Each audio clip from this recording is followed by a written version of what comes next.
Agora é tempo de conversarmos com o advogado Marco Binhan, ele que está connosco hoje para solucionar as dúvidas sobre herança. Marco, boa tarde. Boa tarde. Tudo bem? Viva. Graças a Deus, tudo bem. Grande tema, não é? Isto é um dos temas que, como é que eu posso dizer, que caracteriza muito Portugal, não é? Mas Portugal, não digo Portugal só dos portugueses, não é?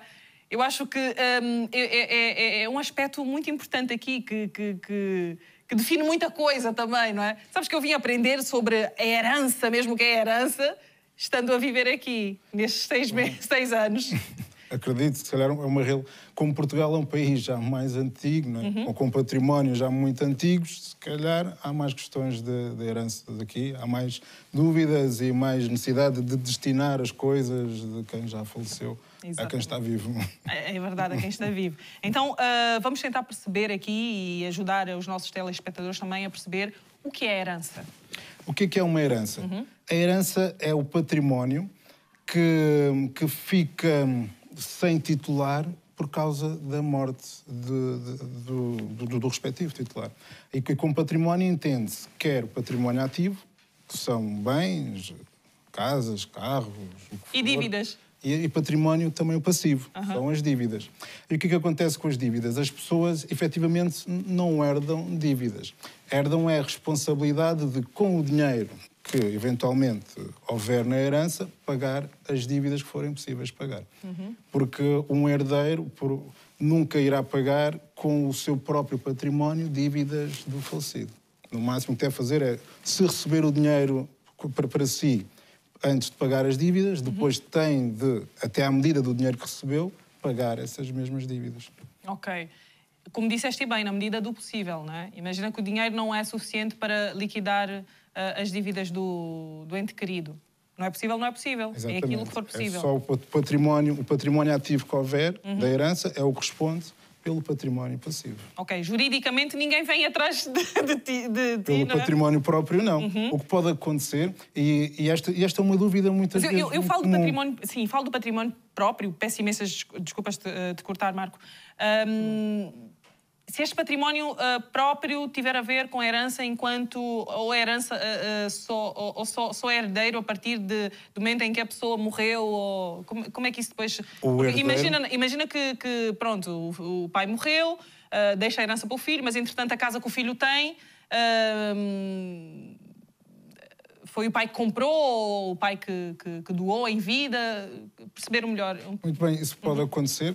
Pode acontecer que o pai, antes de morrer, neste exemplo, ele já distribuiu alguns dos bens. Sim. E quando morre, os bens que estão sem dono, digamos assim, são inferiores, não é a totalidade da herança. Sim. É o que se chama chamar os bens à colação, que é quando a situação em que o herdeiro recebe bens antes da pessoa estar morta. É a tal partilha, não é? Há famílias que exigem a partilha para que haja paz. Ao fazer a partilha, depois seria um bocadinho injusto se não se considerasse aquela casa de 50 mil euros ou de 100 mil euros que o pai deu anos ou meses antes de falecer, se não se considerasse depois na distribuição e na formação dos quinhões. Essa é chamar os bens à colação. Chama-se ali à herança bens que efetivamente já estavam com dono, mas que devem ser considerados na distribuição da herança. Meu Deus, isto deve ser chocante. É chocante, não é? De repente a pessoa estar na sua casa e pronto, e agora a casa é posta em causa porque... Em princípio, o que é que acontece? O que acontece é aquele, imaginemos, se a herança for só a casa, aí pode estar em causa. Porque o quê? Se forem dois e o único património que existe da herança é essa casa, e então o irmão que não está a beneficiar dessa casa pode dizer, olha, claro, esta casa que te foi entregue já fazia parte da herança, e aí poderá haver aí algum problema, ou poderá ter de um irmão de compensar o outro. Contornas a esse respeito. Exatamente. Sim. Temos uma dúvida, nós vamos recolhendo também as dúvidas do público que vê o programa e eu quero tanto consultar o Dr. Marco. Bem. Então, por acaso, o Yuri Silva faz-nos uma pergunta que vem se ligar exatamente a esta questão da herança, não é? Da dívida, da casa. No hipotético caso em que a mãe morre, o pai casa-se com outra mulher e pede aos filhos, herdeiros no caso, que assinem a venda da casa da mãe. Se os filhos não aceitarem, o pai pode doar a sua parte da casa para outra pessoa? Muito bem, até nesta situação, nós estamos a tratar aqui da herança desta mãe que morreu. Exatamente. Ele casar-se com outra mulher já não tem muita relevância, porque para o caso da herança. Quando esta senhora morre, dependendo do regime de casamento entre ela e este pai, pode ser que haja património do pai envolvido no património dela. Nomeadamente acontece numa casa de habitação, se for esse o caso, em que se calhar metade da casa é do pai, portanto não faz parte da herança. Claro. Só vai à herança a metade da mãe. E desta metade da mãe, a lei diz que os herdeiros, ainda que não tenha, antes da partilha, digamos assim, é gerida pelo cabeça de casal, e o cabeça de casal pode gerir quase todo o património sozinho. Só que os bens imóveis não pode aliená-los sem o consentimento e a assinatura no ato de todos os outros herdeiros. Portanto, não poderia, o pai é herdeiro, dependendo do regime de heranças, do regime de Portugal, da Guiné, de Moçambique, não são todos iguais. Não são, pois não. Há situações em que um cônjuge pode não ser necessariamente herdeiro, podem ser só os descendentes, mas entendendo que, pela lei portuguesa, o pai e os filhos são herdeiros, o pai e os filhos têm todos de consentir nessa doação ou na alienação, que seja por via que for, a um terceiro. Senão, não se pode fazer. Caso há este consentimento da maioria, basta um dizer que não, que é impossível esta doação. Não se pode, vamos ser mais rigorosos, não se pode consensualmente. Claro. O que é que podem fazer se não houver consenso? Podem fazer é abrir um processo de inventário. E no âmbito do processo de inventário, pelas regras próprias do processo, pode ser que uma dissolução seja alienação daquela casa, por ordem de uma autoridade, do juiz ou do notário, consoante a via que escolherem, e aí a casa é vendida e é distribuída depois a liquidez que resulta da venda da casa. Exatamente. Que é mais fácil partilhar dinheiro entre vários do que um imóvel. Do que um imóvel, exatamente. Quem é que fica com a casa de bem, quem é que fica com a janela, não é? Impossível. Impossível. Marco, cabeça de casal. Quem é a cabeça de casal? Como é que isto acontece? O cabeça de casal. Quem é o cabeça de casal? O cabeça de casal não é necessariamente uma pessoa após uma morte num casamento, digamos assim. É cabeça de casal, mas é casal no sentido de fazenda, casal no sentido de património. É a pessoa que fica à cabeça desse património que está sem dono. E é um administrador. Okay. Cabeça de casal é a pessoa a quem é entregue o encargo de administrar os bens que estão à espera de serem destinados. A pessoa em vida pode decidir quem é que é o cabeça de casal. Pode decidir, nos termos que a lei prevê, e designa-se como testamenteiro. E essa pessoa terá o designo, encarregada pelo testamento, de gerir o património. Se não for assim, cabeça de casal será aquele que a lei determinar. Há de ser a última pessoa com quem viveu no último ano, em princípio. Está lá, em Portugal tem esta regra. Há de ser o cônjuge, se houver um cônjuge sobrevivo. Há de ser um dos filhos. Em iguais circunstâncias, terá o filho mais velho. Sim, há esta questão das hierarquias também. Não é bem hierarquia. Alguém tem de ficar a gerir. Ok. E é preciso que seja um. Se forem 2 ou 3, já seria um conselho de administração. Ou se forem 2, então seria quase ingerível, porque se um decidir por um lado, o outro decidir por outro, não se tomam decisões. Claro. Portanto, a lei designa uma pessoa para ser o cabeça de casal e para administrar os bens que não são imóveis. Assim. Essencialmente, pagar as dívidas. Ou seja, fazer uma lista dos bens que existem, incluindo as dívidas, gerir as dívidas e depois, com base nessa lista e no que houver, tentar fazer as cotas para cada um dos demais herdeiros, consensualmente. Será ele o líder, digamos assim, de todo este processo. Consensual. Não se conseguindo que seja consensual, é preciso abrir um processo judicial ou um processo no notário, que é o chamado processo de inventário, que começa primeiro, os primeiros passos após a morte, numa questão de herança, a primeira é decidir ou definir quem são os herdeiros. E ao definir-se quem são os herdeiros, definem-se pelas regras próprias quem é que é o cabeça de casal. Se aquele que pelas regras próprias não quer aceitar, é o imediatamente seguinte, e que fique isso bem escrito, bem certificado, para não haver dúvidas de quem é o cabeça de casal e porque que é o segundo e não é o primeiro. Depois de estar certo quem é que são os herdeiros, abre-se, a dúvida será como é que nós vamos fazer com os bens, quem é que vai definir a relação de bens e tudo mais. São estes dois passos que se podem levar a um processo judicial ou num notário, que é primeiro decidir quem são os herdeiros, fazer a chamada habilitação de herdeiros. Mas isto é uma decisão ou já se é herdeiro por vocação legal? Por lei, sim, por vocação legal. Esse herdeiro pode ser por vocação legal ou por vocação ou por vontade do falecido. Em vida pode designar em testamento pessoas como herdeiras ou legatárias. É possível excluir, por exemplo, filhos da herança? São instituições muito específicas, muito excepcionais, é que se pode, é chamada de deserdar. Porque o filho é sempre herdeiro, por lei. A não ser que tenha tentado matar o pai, coisas dessas assim, é que justificam deserdá-lo. Outras não. Ele será faço essa pergunta porque ele será eu cresci a ouvir essa piada, não sei o que é, vai-se deserdar e não meti a mesa. Porque... Nos países... Ou seja, digamos que isso é só uma piada, não é possível nos por não ter... Nos países de direito latino, isso não é muito fácil. Nos países anglo-saxónicos poderá ser mais fácil, porque por testamento a vontade do testador é mais livre. Aqui na Europa, especialmente em Portugal, a vontade do testador só pode abranger 1/3 do total do património.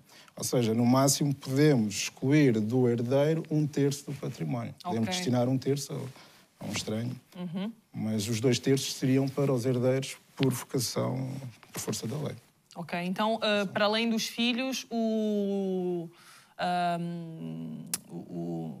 como é que eu posso dizer?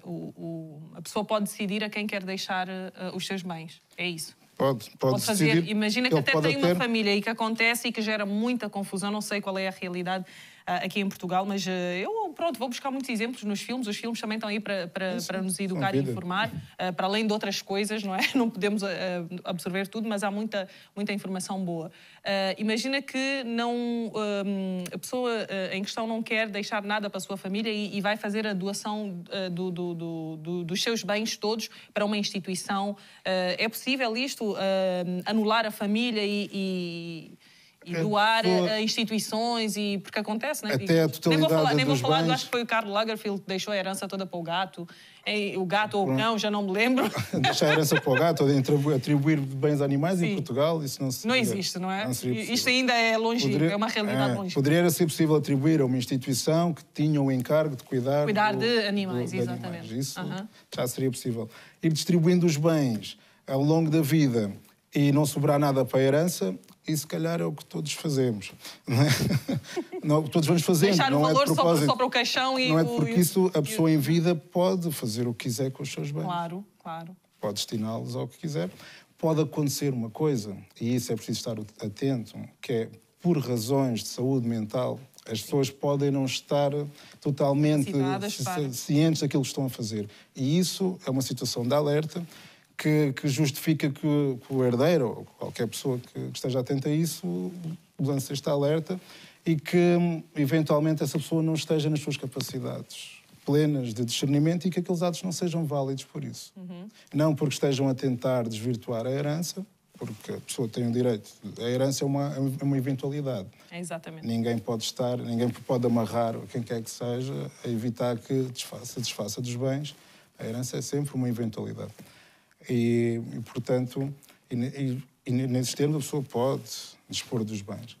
Mas agora perdi-me um bocadinho daquilo que eu estava a... Não, imagina que eu fiz um testamento, bati as botas, não deixei nada para a minha família, deixei tudo para uma instituição. Muito bem. É possível? Muito bem. Não é possível. Essa parte não é possível. Eu já lembrei do fio de raciocínio que eu estava, que era as situações em que a pessoa pode estar incapacitada de uma maneira mais permanente e que talvez justifique um processo maior acompanhado para que essa pessoa não aliene os seus bens sem um acompanhamento de outro. Exato. Para perceber a razoabilidade daquilo que se está a fazer. Isso é possível evitar que a pessoa se desfaça dos bens em vida para terceiros com base nisto, nas questões de saúde mental. Exato. Um testamento, uma pessoa não pode deixar mais do que um terço. Ainda que deixe mais do que um terço, essa disposição será reduzida para respeitar o limite legal. Bem, portanto, a pessoa pode deixar o máximo que quiser a uma instituição, mas depois, na prática, não vai ser cumprida essa vontade, porque por lei não pode expor não assim pode ser tanto. assim. Ok. Temos mais uma dúvida.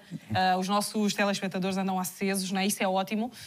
O Carlos Domingos diz: tem um contrato de arrendamento em Portugal, mas o senhorio faleceu. Os herdeiros passam a ser responsáveis pelo contrato, o que altera no meu arrendamento. O que é que acontece numa circunstâncias dessas? Eu vou falar de acordo com a lei de Portugal.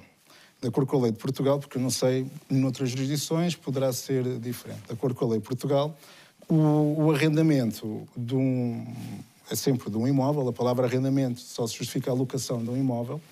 O arrendamento transmite-se com a titularidade da coisa, digamos assim.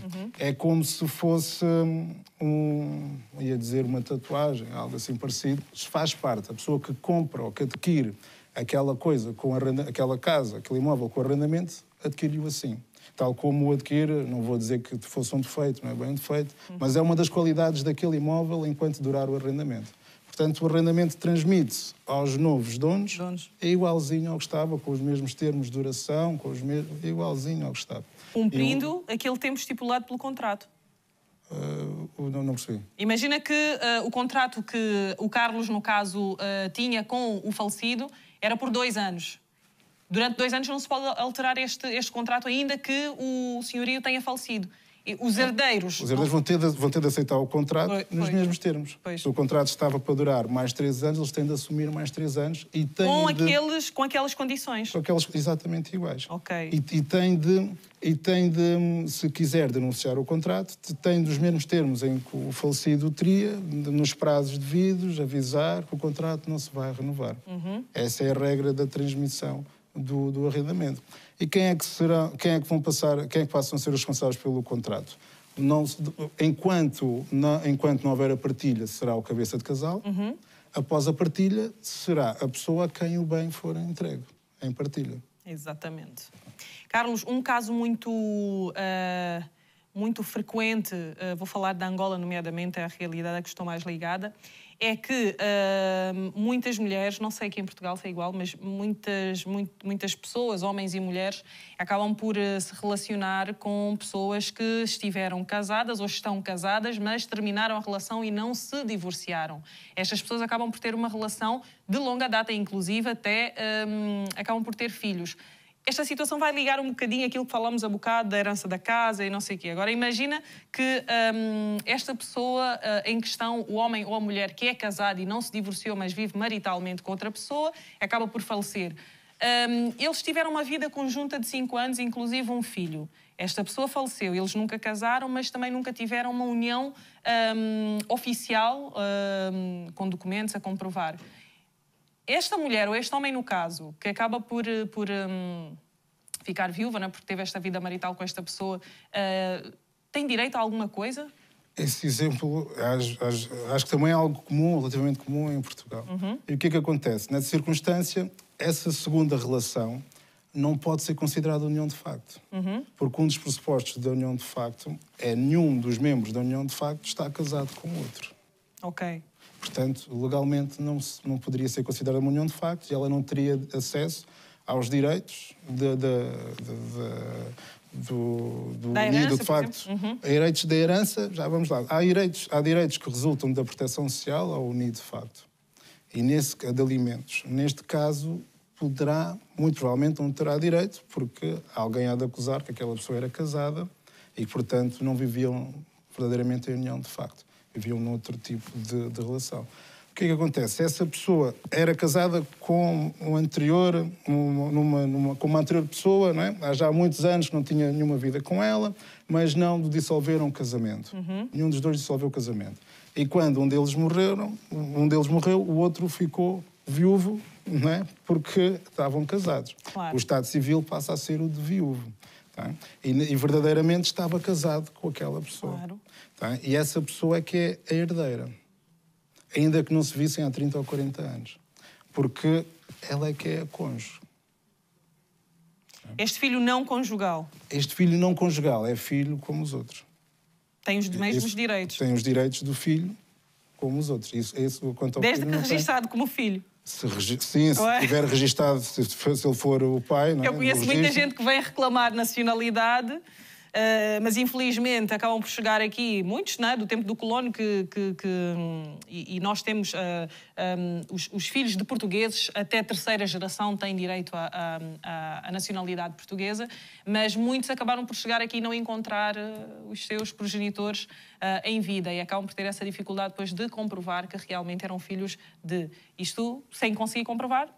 Pois, pode ser complicado, porque nas antigas colónias, os registros durante muitos anos eram paroquiais. E a conservação dos registros não é boa. Há países em que são muito... Já estamos a contar que eles vão aparecer, mas há outros que não. Não, pois. Tá? E sem esses registros, então não temos outra forma de provar, a não ser depois há a continuação há pessoas que tiveram sempre na sua identidade a filiação X e Y, portanto há de ser fácil de comprovar por aí. O que acontece se a pessoa não tiver sido registada até em nenhum momento da vida dela foi registada? Por acaso já tive uma situação dessas e era português, uma pessoa que já tinha 40 e tal anos não tinha registro de nascimento, nunca tinha tido um documento de identificação. O que se faz é ir a uma conservatória, designadamente à conservatória do lugar onde se nasceu, com 2 testemunhas, e comprovar que a pessoa nasceu, é fácil, está ali, e depois é comprovar a data, mais ou menos a data em que a pessoa nasceu, é preciso que isso conste, e a filiação. Com 2 testemunhas faz-se isto. Em princípio, às vezes pode haver alguma, como foi neste processo, houve alguma desconfiança por parte das autoridades, mas as autoridades também não podiam ter ali uma pessoa sem estarem registadas. Claro, acaba por... Nem é um cidadão, não é? Nem faz parte de lado nenhum. É verdade que a pessoa que não tem registro quase que não existe, é um fantasma. E em Portugal eu tive uma colega que, para aí em 2008, 2009, fez um trabalho sobre as crianças que nasciam em Portugal e que não estavam registadas. Eu fiquei abismado com o número que ela mostrou, que não estava à espera. Não tinha ideia que em Portugal nascesse tanta gente que não é registada. Não é registada. E ainda hoje isso deve acontecer. Exatamente. Que é um problema. Exato. Marco, um tema espetacular, gostei muito. Tenho imensas dúvidas, acredito que vocês aí em casa também. Mas já sabem que podem sempre consultar o Marco. Marco nas suas redes sociais. Não é? Ou outro colega também. Não, mas eu recomendo o Marco. O Marco que eu conheço é o que eu sou assim. Eu recomendo aquilo que eu conheço e que acho que realmente faz sentido. Foi um prazer enorme, Marco. Obrigada por este tema tão importante. Volta mais vezes. Sempre. Obrigada. Obrigado.